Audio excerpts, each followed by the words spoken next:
Què tal? Molt benvinguts una setmana més al Tots som a Europa.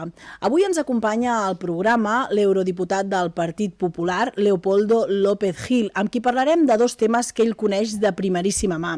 D'una banda, ens centrarem en la cimera entre la Unió Europea i la Comunitat d'Estats Llatinoamericans i Caribenys i també parlarem de la presidència del Consell de la Unió Europea, que properament recaurà en Espanya. Señor López Gil, muy bienvenido al programa. Muy buenos días, muchísimas gracias por la invitación, Tania. Bien, el próximo mes de julio, en concreto el día 17 y 18 de julio, tendrá lugar en Bruselas esta cumbre entre la Unión Europea y la Comunidad de Estados Latinoamericanos y Caribeños. Desde el Partido Popular han mostrado una cierta preocupación por esta cumbre. Explíquenos un poco, ¿cuál es la preocupación que tienen? Bueno, la preocupación se fundamenta en que, lamentablemente, lo que predomina hoy en Latinoamérica, más parte del mundo, es la conquista por parte de gobiernos autocráticos, dictaduras, de un espacio que antes no existía. Y lamentablemente pues se están invitando, se prevé invitar a representantes de gobiernos que violan continuamente los derechos humanos, como es el caso pues de Cuba, como es el caso de Nicaragua, como es el caso de Venezuela, y esto pues contraviene absolutamente los principios de la Unión Europea. Esto es la base de la preocupación, que se incluya como que si fuesen una normalidad a gobiernos que van absolutamente en contra de nuestros valores. De hecho, en la última reunión que tuvo lugar en octubre entre los ministros de Exteriores de la Unión Europea y de la CELAC, de esta Comunidad de Estados Latinoamericanos y Caribeños, evitaron condenar a Rusia y a su vez, como decía, Cuba, Venezuela y Nicaragua se posicionaron en contra de suspender a Rusia del Consejo de Derechos Humanos. ¿Ustedes cómo creen que se debe actuar en esta situación? ¿Se tiene que impedir que estos países participen en la cumbre, teniendo en cuenta que forman parte de esta comunidad de estados latinoamericanos y caribeños? Bueno, yo creo que es un tema bastante obvio. Cuando uno invita a personas para que lleguemos a acuerdos, se supone que es que estamos fundamentados en digamos, un compartir de valores. Si nosotros vamos a empezar una cumbre con personas que ya de entrada están en contra de Europa, porque estar hoy a favor de Putin, de la invasión de Ucrania, claramente, y lo ha dicho todo el mundo, es estar en contra de los valores europeos, de la integridad y la soberanía del territorio que constituye pues, lo que es y debemos considerar Europa. Como todos sabemos, Ucrania es un candidato a formar parte de la Unión, está en una consideración un tanto acelerada y esperamos que pronto se pueda dar. Por lo tanto, pues los enemigos de estos territorios no pueden ser considerados como unas personas adecuadas para compartir una agenda que pretende trabajar conjuntamente. Por tanto, es incompatible la participación de estados totalitarios con los derechos que promueve la Unión Europea. Ciertamente, para mí es totalmente incompatible. Se debería de marcar,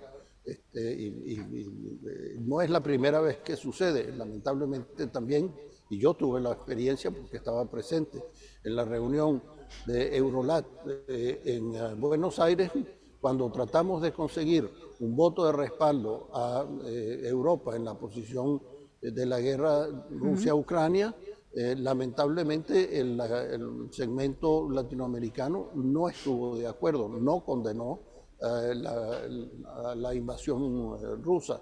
O sea que ya ni siquiera son estos estados que claramente lo han dicho en las Naciones Unidas, han votado en contra de las mociones condenatorias en las Naciones Unidas, sino que también el componente entero lamentablemente no se manifestó. Creo que hay un divorcio de principios que es muy grave y lo debemos de tener en cuenta cuando se les invita para tener una cumbre cuya finalidad es precisamente estrechar lazos. En la primera cumbre que se celebró en el año 1999 entre América Latina y Europa, se anunció el objetivo de desarrollar una asociación estratégica. A día de hoy, ¿este objetivo continúa vigente? No, yo diría que lamentablemente no, y hay una diferencia enorme en estos casi 25 años, un cuarto de siglo que ha pasado desde entonces. En aquel entonces lo que surgía en esta parte del mundo era precisamente el predominio de los gobiernos democráticos. Estaba recuperándose todo el territorio de las dictaduras, etcétera, y venían realmente, y tenía mucho sentido pues hablar de una asociación muy especial, muy estrecha entre Europa y la América Latina, porque los principios parecían estar ya por fin de una forma coherente uniéndose. Sin embargo, ¿qué pasa hoy? Lamentablemente el surgimiento del populismo, la autocracia, las dictaduras en esa parte del mundo hace bien difícil que podamos considerar una similitud entre lo que sucedía en 1999 y lo que sucede en casi el 2024, que es cuando se va a celebrar. No obstante, a raíz de la invasión de Rusia a Ucrania, que hace ya ahora más de un año, ¿ha crecido el valor estratégico de América Latina, de los países latinos y del Caribe? Yo diría que desde el punto de vista material, desde luego que es evidente que ha crecido, porque lo que ha surgido pues como una realidad para Europa es que la dependencia o monodependencia en temas como la energía le hizo mucho daño en el momento pues que surgió la guerra con Rusia y Ucrania, cuando pues, en un año, casi un poquito más, hubo necesidad de cambiar completamente las fuentes de suministro para energía y para los alimentos y adecuarse a una nueva realidad. América Latina le ofrece al mundo y particularmente al mundo democrático, a Europa, la oportunidad de ser un aliado en el suministro de fuentes de energía verde, energía fósil, materias primas esenciales para el crecimiento y el bienestar de Europa también, y desde luego una población que comparte no solamente el idioma, que es fundamental, una lengua como el español, que hoy en día estamos utilizando 600 millones de personas, también una cultura, porque la proximidad de los valores culturales de la América con Europa, gracias pues a la hispanidad de hace 500 años, creo que crea o facilita ese puente que puede haber en un futuro. Por lo tanto, sí creo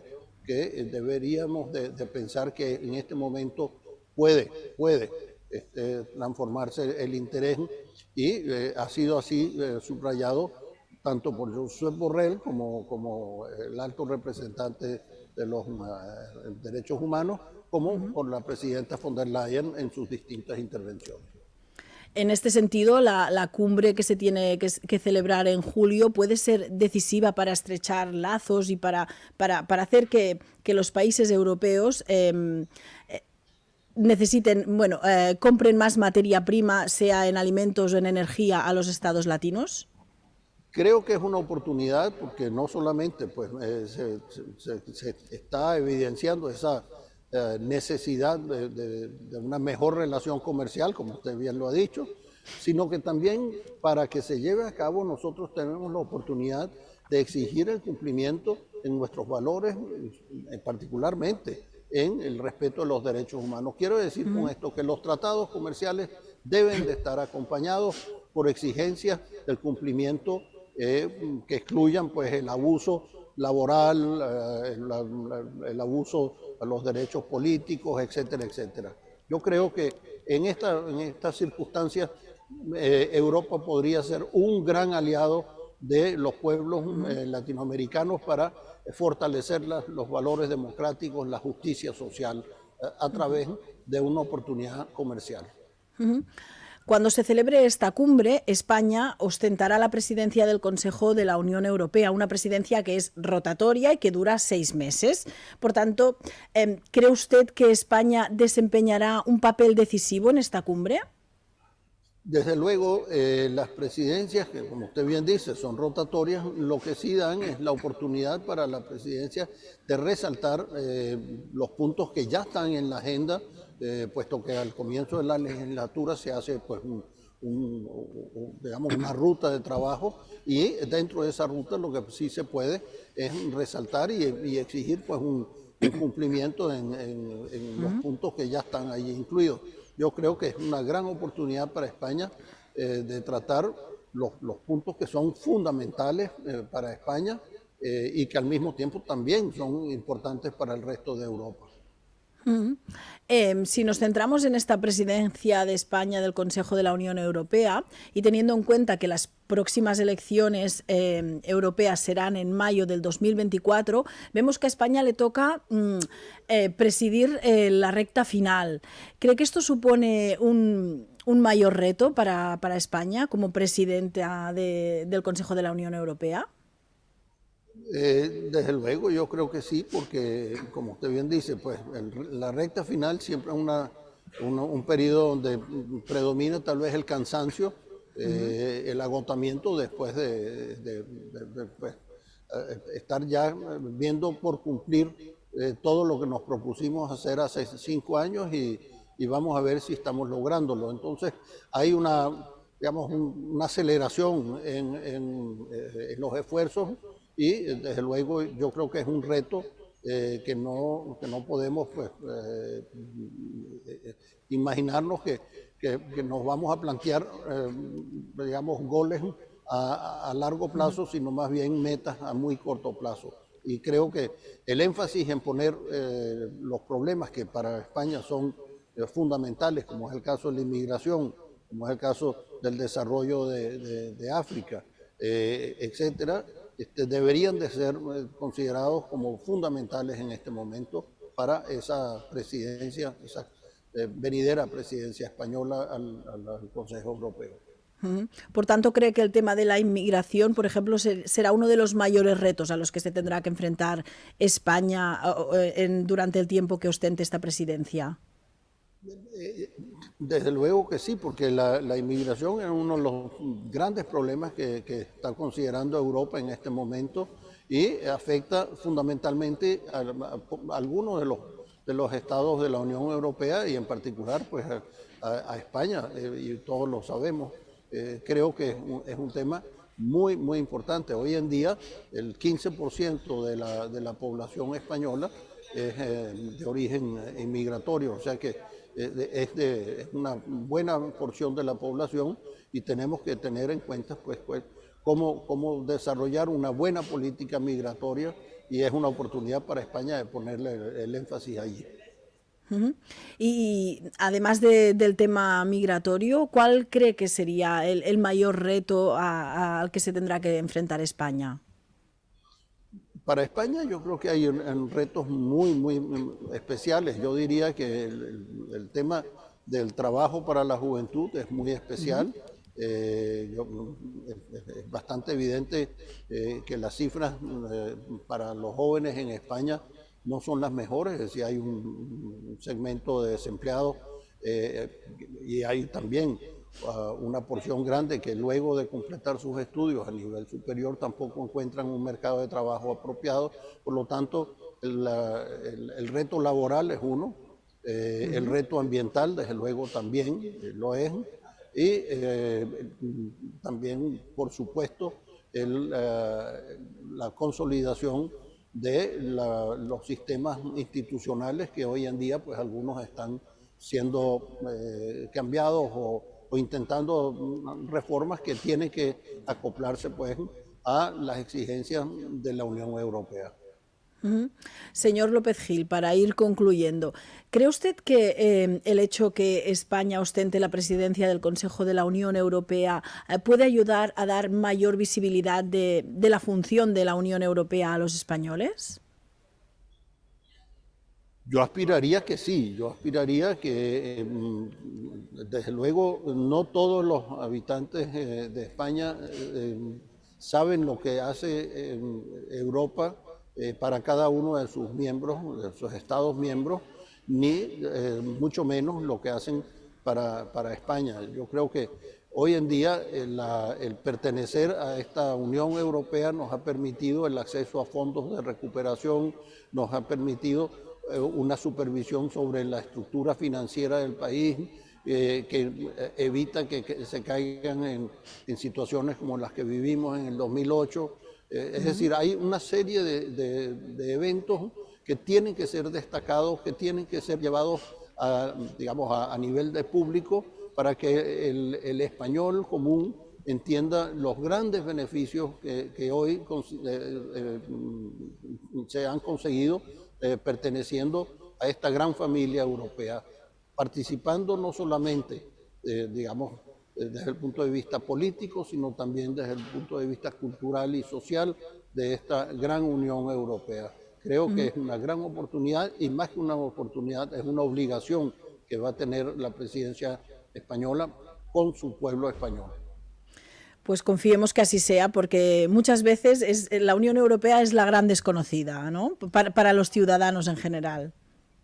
Así es, lamentablemente, y particularmente los jóvenes, lo he podido constatar cuando en España pues me reúno con jóvenes y les pregunto pues cuál es el beneficio, cuál es el significado de pertenecer a la Unión Europea, y lamentablemente fuera de decirle a uno, bueno, que no se necesita la visa para pasar la frontera, o que pueden hacer estudios de Erasmus en otra parte de la Unión, lamentablemente no entienden lo fundamental, lo esencial que significa el precisamente tener una fraternidad de valores, de intereses, y que han logrado lo que nunca nos habíamos imaginado en el siglo pasado, de conseguir con una paz constante, prosperidad y dignidad para los pueblos europeos.